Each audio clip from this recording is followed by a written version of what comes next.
Hello. कैसे हैं आप लोग। देखिए आप सभी लोग वीडियो की तैयारी कर रहे हैं और ये काफ़ी इम्पोर्टेंट है कि आप लोग अच्छे से तैयारी कीजिए। इसमें हम आप लोगों को रीजनिंग और हिंदी करा रहे हैं और इसमें रीजनिंग और हिंदी से रिलेटेड आप लोगों को वीडियो प्रोवाइड कर रहे हैं, तो इसको आप लोग अच्छे से देखिए। और इस लेक्चर में हम आप लोगों को हिंदी करवाएंगे और हिंदी में आप लोग कमेंट करके बताइएगा कि जो हम करवा रहे हैं क्वेश्चन, उसको यदि पेपर के रूप में आपको दिया जाता है तो कितना क्वेश्चन आप कर पाते हैं, कितने क्वेश्चन आप कर पाते हैं। इसमें पूरे आपके 40 क्वेश्चन हैं, तो 40 क्वेश्चन को हम लोग डिटेल में समझेंगे। एक तरह से इसको देखा जाएगा तो इसको लगभग 50 से ऊपर क्वेश्चन आपको हम बना के देंगे। इसमें हम कुछ जो एक्स्ट्रा एक्सफॉर्मेशन होगा उसको भी हम लोग डिटेल से पढ़ने की कोशिश करेंगे।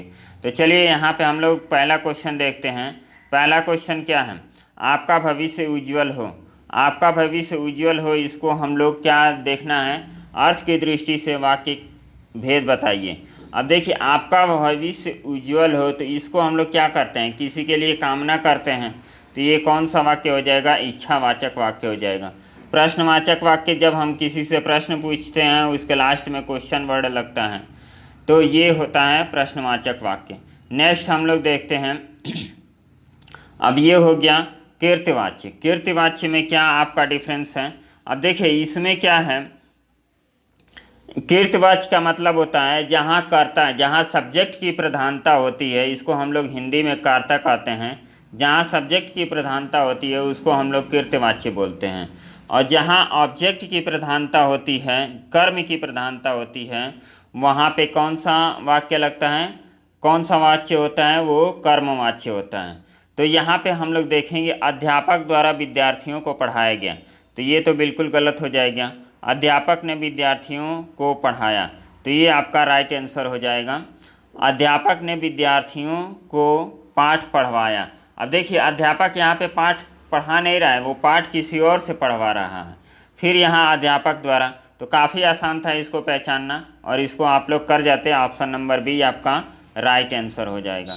फिर देखिए ल और स का उच्चारण किस स्थान से होता है, तो ल और स का उच्चारण जो स्थान होता है वो होता है दंत्य होता है।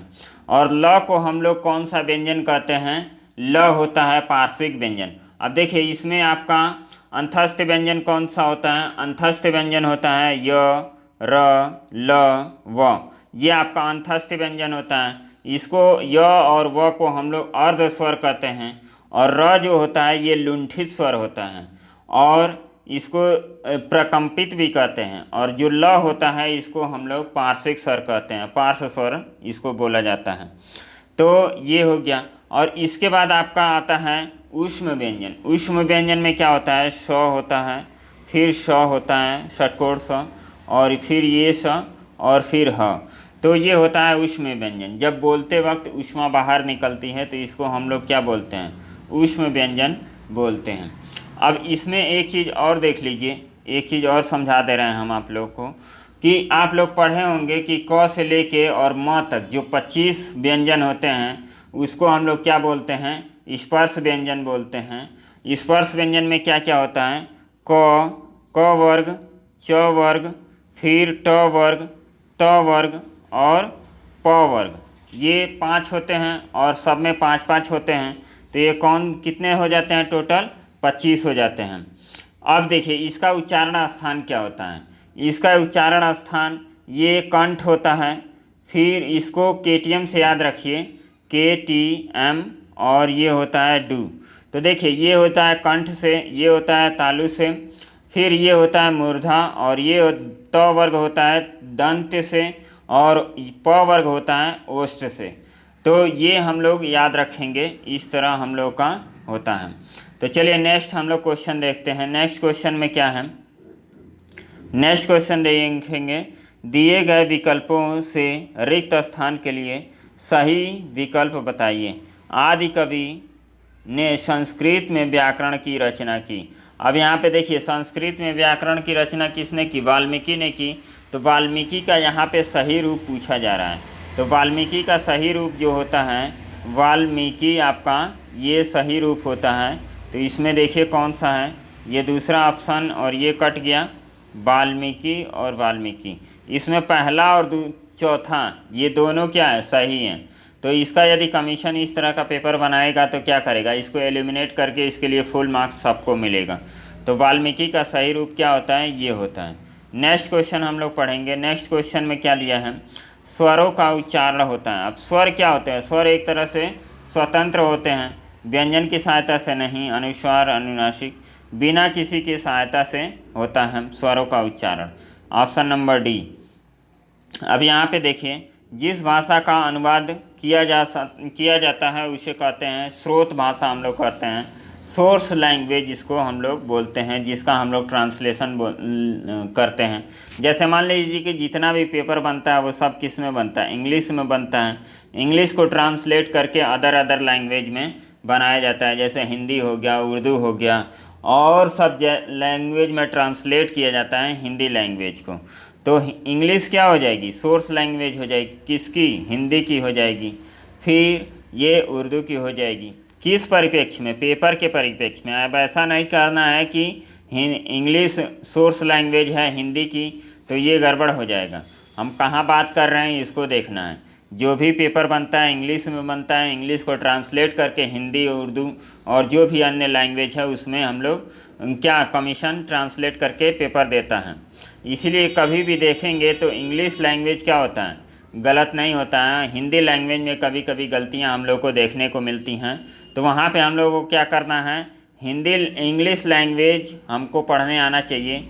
रीजनिंग हो गया, रीजनिंग के क्वेश्चन में अक्सर देखने को मिलता है कि 1 से 2 क्वेश्चन आपको ऐसे मिल जाएंगे जिसका हिंदी जो होगा वो समझ में नहीं आएगा, तो उसका आप इंग्लिश पढ़ेंगे तो इंग्लिश पढ़ के आप अच्छे से कर सकते हैं।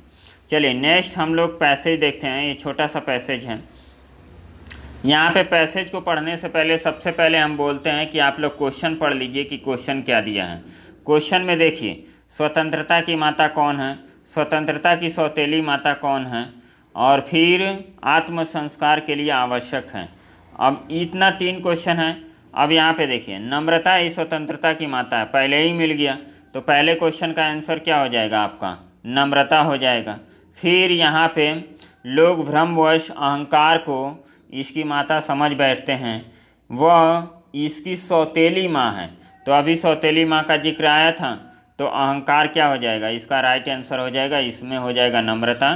फिर आत्म संस्कार के लिए आवश्यक है, आत्म संस्कार के लिए आवश्यक है। यहाँ पे देखिए, यहाँ पे क्या हो जाएगा, चाहे वह संबंध ठीक हो या न हो, पर इस बात को सब लोग मानते हैं कि आत्म संस्कार के लिए थोड़ी बहुत मानसिक स्वतंत्रता आवश्यक है, चाहे वह स्वतंत्रता में। अब देखिए, मानसिक स्वतंत्रता की बात की गई है, तो इसमें ऑप्शन क्या हो जाएगा, ए ऑप्शन आपका राइट हो जाएगा। नेक्स्ट क्वेश्चन हम लोग देखते हैं, प्रस्तुत गद्यांश का शीर्षक बताइए। तो इसमें हो जाएगा आपका स्वतंत्रता, प्रस्तुत गद्यांश का टाइटल स्वतंत्रता हो जाएगा। फिर दिए गए विकल्पों से रिक्त स्थान की पूर्ति कीजिए। अब देखिए, पुलिस को देखकर चोर क्या हो जाएगा, 9 2 11 होना, तो 9 2 11 हो गया। 9 2 11 होना का मतलब क्या होता है, भाग जाना, ये इसका मतलब होता है। चलिए, अंगूठा दिखाना, अंगूठा दिखाना का मतलब क्या होता है, समय पर धोखा देना। आँखों का तारा, आँखों का तारा होता है अत्यंत प्रिय, अत्यंत प्रिय जो होते हैं उसको हम लोग आँखों का तारा कहते हैं।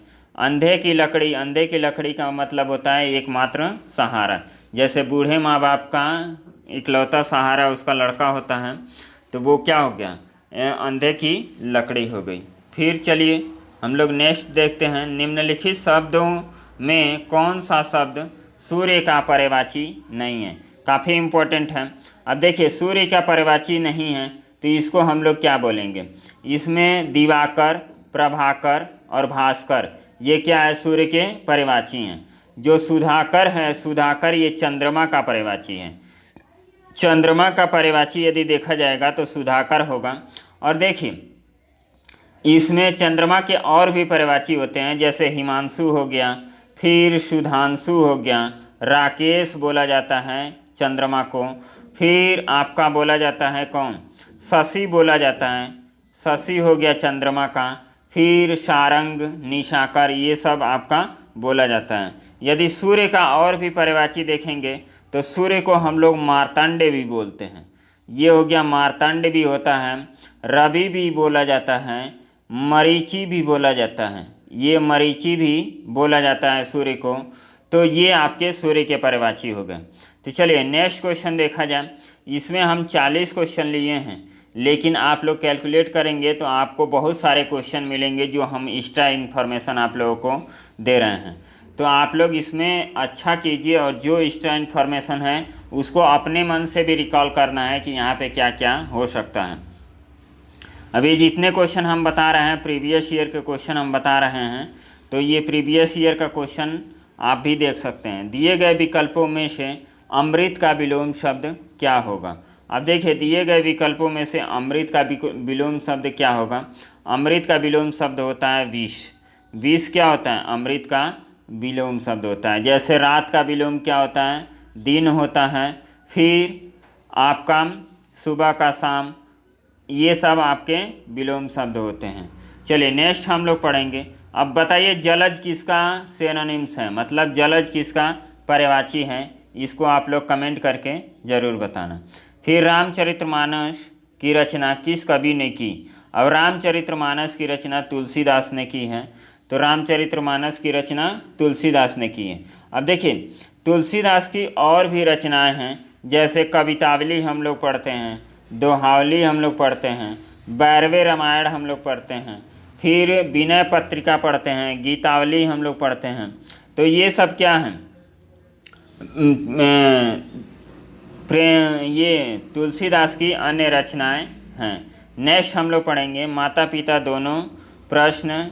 इस वाक्य में माता पिता के मध्य कौन सा विराम चिन्ह लगेगा। अब विराम चिन्ह इसमें कौन सा लगेगा इसका देखना है। योजक चिन्ह, योजक चिन्ह क्या होता है, जैसे हम लोग इसको लिखेंगे माता ये डैश और फिर पिता, तो इस चिन्ह को हम लोग क्या बोलते हैं, योजक चिन्ह बोलते हैं। अल्प विराम क्या होता है, अल्प विराम केवल कॉमा होता है, इसको हम लोग अल्प विराम कहते हैं।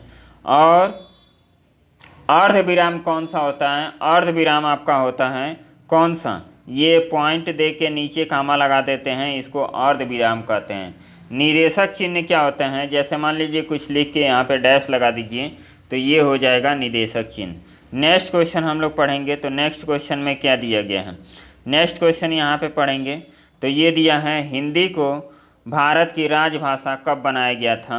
तो ये 14 सितंबर 1949 को हिंदी को राजभाषा के रूप में एक्सेप्ट किया गया था। नेक्स्ट क्वेश्चन, निम्नलिखित शब्दों में कौन सा शब्द समुद्र का पर्यायवाची है। निम्नलिखित शब्दों में कौन सा शब्द समुद्र का पर्यायवाची है। समुद्र का पर्यायवाची है रत्नाकर। आपका रत्नाकर क्या हो जाएगा, राइट आंसर हो जाएगा। और समुद्र के और भी पर्यायवाची आप लोग देखेंगे, तो एक होता है आपका जलधि, जलधि जो होता है ये भी समुद्र का पर्यायवाची होता है। परावर, परावार भी ये एक समुद्र का पर्यायवाची होता है। तो ये अब नरपति किसका होता है, नरपति होता है आपका राजा का पर्यायवाची होता है। मधुकर होता है भ्रमर का। और दिनकर तो हम लोग जानते हैं दिनकर किसका पर्यायवाची होता है, सूर्य का पर्यायवाची होता है। संधि के कितने भेद होते हैं, तो संधि के कितने भेद होते हैं, 3 भेद होते हैं। कौन कौन से, एक होता है स्वर संधि, दूसरा होता है व्यंजन संधि, व्यंजन संधि, और तीसरा होता है विसर्ग संधि। विसर्ग संधि आपका होता है। तो स्वर संधि, व्यंजन संधि, विसर्ग संधि, ये आपके 3 टाइप के संधि होते हैं। नेक्स्ट क्वेश्चन, प्रतिध्वनि में कौन सा उपसर्ग है। तो उपसर्ग का मतलब जो पहले लगाया जाता है, और प्रत्यय का मतलब जो बाद में लगाया जाता है। इसको इंग्लिश में प्रीफिक्स और सफिक्स बोला जाता है। तो प्रतिध्वनि का पहले क्या लगाया गया है, तो प्रति आपका हो जाएगा ए ऑप्शन, इसका राइट आंसर हो जाएगा। ये प्रति क्या है, उपसर्ग है। कारज किस प्रकार का शब्द है। तो कारज जो है ये अर्ध तत्सम शब्द है, तो इसको हम लोग कारज को अर्ध तत्सम शब्द बोलेंगे। लड़का कौन सा है, लड़का कौन सी संज्ञा है। तो लड़का कौन सी संज्ञा है, इसको हम लोग देखेंगे, तो लड़का क्या हो जाएगा, जातिवाचक संज्ञा हो जाएगा। तो इसको संज्ञा को आप लोगों ने पढ़ा होगा। तो जातिवाचक संज्ञा, व्यक्तिवाचक संज्ञा, व्यक्तिवाचक संज्ञा में क्या होता है, किसी का डायरेक्ट नाम बोला जाता है। मोहन, सोहन, दिनेश, प्रयागराज, वाराणसी, ताजमहल, ये ताज होटल, तो ये सब क्या है, व्यक्तिवाचक संज्ञा होता है। और समूहवाचक संज्ञा में क्या आता है, समूह से कलेक्टिव नाउन जिसको हम लोग बोलते हैं, इसमें आते हैं। भाववाचक ये काफ़ी इम्पोर्टेंट होता है, जिसमें फीलिंग से रिलेटेड शब्द आते हैं, जैसे लंबाई, बुढ़ापा, नम्रता, मिठास, ये सब जो होता है। ममता हो गया, माँ की ममता हो गया, तो ये सब भाववाचक संज्ञा के रूप में आते हैं। तो इसका राइट आंसर कौन सा आएगा, ये आएगा जातिवाचक संज्ञा। नेक्स्ट क्वेश्चन पढ़िए, प्रयोग के आधार पर शब्द कितने प्रकार के होते हैं। तो प्रयोग के आधार पर शब्द कितने प्रकार के होते हैं, तो ये 2 प्रकार के होते हैं। कौन कौन से होते हैं, एक होता है विकारी शब्द और दूसरा होता है अविकारी शब्द। ये एक होता है विकारी और दूसरा होता है अविकारी। अब देखिए विकारी और अविकारी में क्या होता है, इसमें जो होता है जिन शब्दों के रूप में लिंग, वचन और कारक के कारण परिवर्तन हो जाता है उसको हम लोग विकारी शब्द बोलते हैं। और जिसमें किसी का कोई प्रभाव नहीं पड़ता है, जैसे ढीठ आदमी जिसको हम लोग बोलते हैं, तो वो क्या होता है, अविकारी होता है। नेक्स्ट, अधिसूचना प्रकाशित होती है, ये सरकारी गैजेट में जैसे नोटिफिकेशन आता है। अभी यूपी SSS का कोई नोटिफिकेशन आया है वीडियो के रिगार्डिंग, कोई नहीं आया है। अब जब आएगा तो देखा जाएगा। निम्नलिखित विकल्पों में से कौन सा शब्द सरल का विलोम शब्द नहीं है। अब देखिए इसमें सरल का विलोम शब्द पूछा गया है, तो सरल का आपका हो जाएगा कुटिल, कठिन, वक्र। ये तीनों क्या हो जाएंगे, विलोम शब्द हो जाएंगे। एक होता है निरर्थक, निरर्थक का मतलब व्यर्थ, तो ये क्या हो जाएगा, सरल का विलोम शब्द नहीं हो जाएगा, नहीं होगा, तो यही आपका ऑप्शन भी हो गया। नेक्स्ट क्वेश्चन हम लोग पढ़ेंगे, रचना के आधार पर वाक्य कितने प्रकार के होते हैं। तो रचना के आधार पर वाक्य 3 प्रकार के होते हैं। कौन कौन से, इसको हम लोग देखेंगे। तो पहला होता है सरल वाक्य, ये हो गया सरल वाक्य। फिर होता है मिश्र वाक्य, फिर होता है संयुक्त वाक्य। ये रचना के आधार पे 3 प्रकार के वाक्य होते हैं, सरल वाक्य, मिश्र और संयुक्त। चलिए नेक्स्ट हम लोग देखेंगे, नेक्स्ट में क्या दिया है, संक्षेपण मूल पाठ से कितने कम में लिखना चाहिए, जिसको हम लोग प्रेसी बोलते हैं। जैसे मान लीजिए एक आपको पैसेज दे दिया गया और पैसेज का बोला जाता है प्रेसी लिखिए, संक्षेपण लिखिए। तो संक्षेपण में क्या होता है, 1/3 हमको लिखना होता है उस पूरे पैसेज का, तो 1/3 आपका हो जाएगा राइट आंसर। नेक्स्ट क्वेश्चन क्या है, नेक्स्ट क्वेश्चन को हम लोग देखते हैं। यहाँ पे दिया है, जो शब्द पर्यापर पूर्वापर हैं संबंध से किसी भी संज्ञा के बदले आता है, उसे हम लोग क्या बोलते हैं। तो यहाँ पे अब देखिए ये थोड़ा सा कठिन वर्ड पड़ गया है, पूर्वापर इसको हम लोग बोलेंगे। तो इसका आपका राइट आंसर क्या हो जाएगा, इसका राइट आंसर हो जाएगा सर्वनाम हो जाएगा। सर्वनाम क्या होता है, जो संज्ञा के बदले यूज किया जाता है। सर्वनाम, इसको इंग्लिश में हम लोग प्रोनाउन बोलते हैं। और प्रोनाउन का मतलब क्या होता है, रिप्लेसिंग ऑफ नाउन, मतलब नाउन के रिपीटेशन को हम लोग कम करते हैं। किसकी वजह से, प्रोनाउन की वजह से हम लोग नाउन के रिपीटेशन को कम करते हैं। क्रिया क्या होता है, क्रिया जिसको जो कार्य किया जाता है वो क्रिया होता है। क्रिया विशेषण, जो क्रिया की विशेषता बताता है उसको हम लोग क्रिया विशेषण कहते हैं। विशेषण क्या होता है, इसको इंग्लिश में एडजेक्टिव कहते हैं। तो ये क्या होता है, नाउन और प्रोनाउन दोनों की विशेषता जो बताता है उसको हम लोग विशेषण बोलते हैं। नेक्स्ट क्वेश्चन, श्रृंगार रस का स्थायी भाव क्या है। तो श्रृंगार रस का स्थायी भाव क्या हो जाएगा, रति हो जाएगा। क्रोध किसका हो जाएगा, क्रोध किसका स्थायी भाव है, रौद्र रूप का स्थायी भाव है। रौद्र रस जो होता है उसका स्थायी भाव क्या है, क्रोध है। विस्मय किसका है, अद्भुत एक रस होता है, अद्भुत रस, उसका स्थायी भाव है विस्मय। हास्य रस का स्थायी भाव हास्य होता है। एक शांत रस होता है, शांत रस का स्थायी भाव क्या होता है, निर्वेद होता है। शांत रस का स्थायी भाव आपका निर्वेद होता है। विभत्स रस का आपको कमेंट करके बताना है कि विभत्स रस का आपका स्थायी भाव क्या होता है, इसको आप लोग कमेंट करके बताइएगा कि विभत्स रस का स्थायी भाव क्या होता है। नेक्स्ट क्वेश्चन हम लोग पढ़ेंगे, किस वाक्य में संबंध बोधक अवयव का प्रयोग हुआ है। अब यहाँ पे आया है किस वाक्य में संबंध बोधक अवयव का प्रयोग हुआ है। तो यहाँ पे देखिए, यहाँ पे कौन सा हो जाएगा, ऑप्शन नंबर डी, मैं काम के पीछे आया था। तो यहाँ पे संबंध बोधक का मतलब क्या होता है, जो वाक्य में संबंध से रिलेटेड शब्द होते हैं उसको हम लोग देखते हैं। तो ये ऑप्शन नंबर डी आपका राइट आंसर हो जाएगा, मैं काम के पीछे आया था। चलिए नेक्स्ट क्वेश्चन, इसमें क्या हो जाता है, माता पिता द्वारा पुत्र को लिखे गए पत्र में माता पिता द्वारा क्या अभिवादन किया जाना चाहिए। तो इसमें देखिए, माता पिता तो हमें प्रणाम नहीं करेंगे, सादर प्रणाम, प्रणाम, सादर नमस्कार, ये तीनों आपका ऑप्शन एलिमिनेट हो गया। तो बच क्या गया, शुभ आशीर्वाद देते हैं। जो माता पिता का हम लोग क्या पाते हैं, आशीर्वाद ही तो पाते हैं। तो ये हो जाएगा। फिर आगे हम लोग बढ़ेंगे तो आगे क्या दिया गया है, आगे और कुछ है, 30 क्वेश्चन ही तो हुए हैं, हाँ 40 क्वेश्चन है। शुद्ध वाक्य, शुद्ध वाक्य हम लोगों को देखना है। तो इससे भी एक दो क्वेश्चन तो आपके आएंगे ही वीडियो में। तो शुद्ध वाक्य बताइए। तो शुद्ध वाक्य क्या होगा, 10 अरब यात्री भारत आए, फिर इसका अरब के 10 यात्री भारत आए, ये आपका राइट आंसर हो जाएगा, सी आपका राइट आंसर हो जाएगा, अरब के 10 यात्री भारत आए। नेक्स्ट क्वेश्चन देखेंगे। तो निम्नलिखित शब्दों में से कौन सा शब्द पुल्लिंग है, कौन सा शब्द आपका पुल्लिंग है, इसको हमें बताना है। तो संकल्प क्या है आपका, पुल्लिंग शब्द है। घटना हो गया, लज्जा हो गया, प्रार्थना हो गया, ये क्या है, स्त्रीलिंग शब्द हैं। चलिए, रचना के आधार पर वाक्य कितने प्रकार के होते हैं। तो रचना के आधार पर वाक्य 3 प्रकार के होते हैं। रचना के आधार पर वाक्य कितने प्रकार के होते हैं, 3 प्रकार के होते हैं। इसको अभी बताया गया है।